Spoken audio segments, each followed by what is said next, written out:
It's a big story, important story that's not getting covered properly. First, let's take a positive look. So the Google's CEO is named Sundar Pichai. There's Sundar. He got a petition, 1,600 Google employees, all right, calling for the company to cancel contracts with the police that protect Google buildings and Google people. Cancel them. We don't like the police, say these 1,600 Google employees. Here's the quote. Google is profiting off these racist systems, and we believe this means Google is part of the problem. This is the nuts that sent Mr. Pichai the petition. Now, many CEOs would have said, oh, yeah, okay, all right. We're not going to have any more police. All right, how many colleges have done that? University of Massachusetts did it.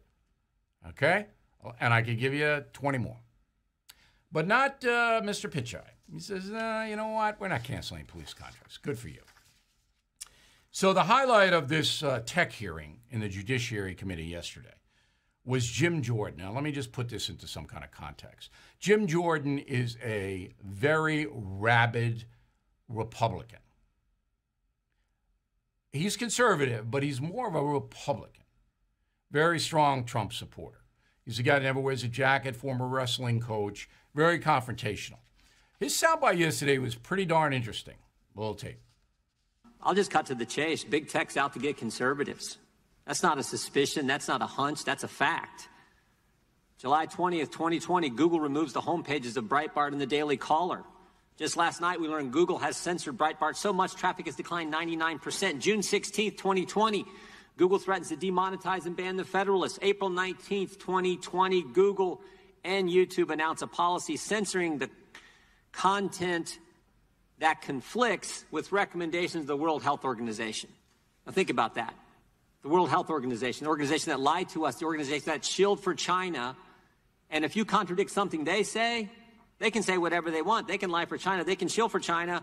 You say something against them, you get censored. All right, so this is a big problem, a growing problem. And this comes, again, back to the presidential election. If Biden is elected, nothing will happen to the big tech companies, the social media companies. In fact, they'll have more censorship there of conservative opinion. That's what will happen. Trump gets reelected, Congress is going to have to take a hard look at standards of behavior, and they will, on the social media operations because they are so powerful. They can shape public opinion, and they can swing elections. Social media can swing elections. If your voice isn't heard and the other voice is promoted, who do you think's going to win? Particularly with younger voters. So Congress has got to start to regulate this stuff. This isn't like a local newspaper, even a national newspaper, even a national network. Social media is much more powerful than any media outfit. Bill O'Reilly is back on TV and only on The First. No Spin News, every weeknight at 8 p.m. Eastern, only on The First.